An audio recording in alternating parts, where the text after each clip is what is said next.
नमस्कार मंडळी, कसे आहात आपण? आपण मजेत आहात ना? चला तर मग आज आपण साईबाबांची एक कथा पाहणार आहोत. कथेला आपण सुरुवात करूया. गोपाळ गुंड नावाचे एक साई भक्त होते. ते मोजणी खात्यामध्ये सर्वेअर म्हणून काम करीत असत. बाबांच्या कृपेने त्यांना एक मुलगा झाला होता आणि त्यांच्या अनेक अडचणीही मार्गी लागल्या होत्या. त्यांची बाबांवर अतिशय श्रद्धा होती.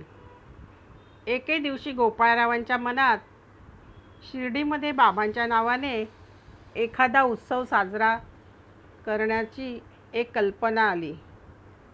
त्यांनी आपला मनोदय तात्या कोते, दादा कोते, माधवराव आदी मान्यवरांना सांगितला. तेव्हा त्यांनाही ती कल्पना आवडली. मग सर्वांचा तसा विचार ठरला. शिर्डीमध्ये यात्रा उत्सव होणार म्हणून सर्वत्र उत्साहाचे वातावरण होते. कारण त्या काळी इंग्रजांचा अंमल असल्यामुळे कोणत्याही प्रकारची यात्रा, उत्सवादी वार्षिकोत्सव करायचा असल्यास जिल्हाधिकाऱ्याची पूर्व परवानगी घेणे बंधनकारक होते. म्हणून गावातील ज्येष्ठ मंडळींनी जिल्हाधिकाऱ्यास एक तसे पत्रही दिले होते. पण त्याचवेळी कुलकर्णी नावाच्या एका इसमाने त्यात मोडता घालायचे ठरवून जिल्हाधिकाऱ्यास उलटसुलट सांगितले. त्यामुळे त्यांनी उत्सवास परवानगी नाकारली. तेव्हा बरीच भक्तमंडळी निराश झाली. वस्तुतः शिर्डीस दरवर्षी रामनवमीला काही उत्सव करावा अशी श्री बाबांचीच इच्छा होती आणि त्यांनी तसे आशीर्वादही दिले होते. म्हणून गावकऱ्यांनी पुन्हा एकदा नेटाने प्रयत्न केला. तेव्हा सर्वांचा विचार समजून घेऊन जिल्हाधिकाऱ्याने उत्सवास परवानगी दिली.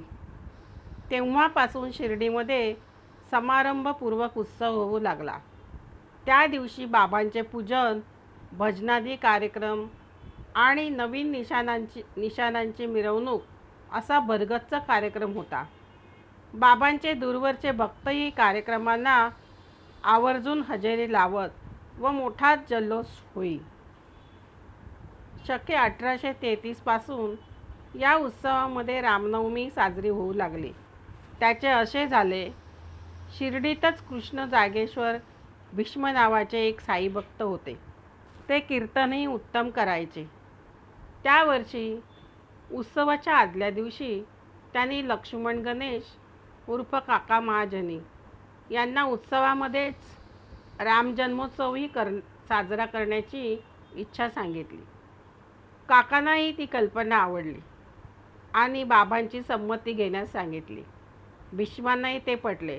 मग ते दोघेही बाबांच्या दर्शनास गेले आणि त्यांना आपले मनोगत सांगून रामजन्मांवर कीर्तन करण्याची आज्ञा मागितली. तेव्हा बाबांनी तात्काळ होकार दिला. दुसऱ्या दिवशी भल्या सकाळीच बाबा लेंडीबागेत गेले. तेव्हा भीष्मादी मंडळींनी उत्सवाच्या सभामंडपात सजवलेला पाळणा बांधला व कीर्तनाची तयारी उत्कृष्टपणे केली. श्रोते जमले तसे काका पेटीवर बसले व भीष्म कीर्तनास उभे राहिले. तेवढ्यात बाबा आले. त्यांनी काकांना बोलावून एक हार त्यांच्या गळ्यात घातला व दुसरा भीष्मांकरता पाठविला. त्या दिवशी रामजन्मावरचे ते कीर्तन फारच रंगले. श्रोत्यांसमवेत बाबाही तल्लीन होऊन डोलत होते. त्यांनाही ती कल्पना फारच आवडली होती. पण रामजन्माच्या वेळी उधळलेला जो गुलाल होता तो डोक्यात जाताच ते एकदम संतापले आणि शिव्या देऊ लागले.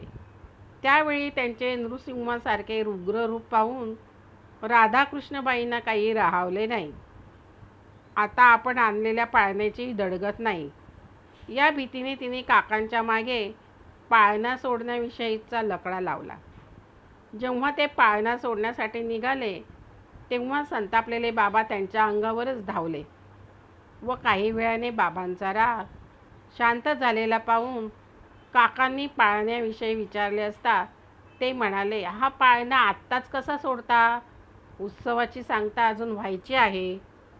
दुसऱ्या दिवशी काल्याचे कीर्तन झाल्यावर सर्व मंडळींना प्रसाद वाटण्यात आला आणि नंतर बाबांच्या आदेशानुसार पाळणा सोडण्यात आला. त्यानंतर पुढील अशा प्रकारे रामजन्मोत्सव साजरा करण्यात येऊ लागला. पुढील बरीच वर्ष श्री दासगणू महाराज हेच रामनवमी उत्सवामध्ये कीर्तन सेवा करीत असत. श्रोतेहो, तुम्हाला कथा कशी वाटली? साईबाबा प्रत्यक्ष परमेश्वरी अवतारच होते, अंतर्ज्ञानी होते, म्हणूनच त्यांना सर्व गोष्टी ज्ञात होत्या.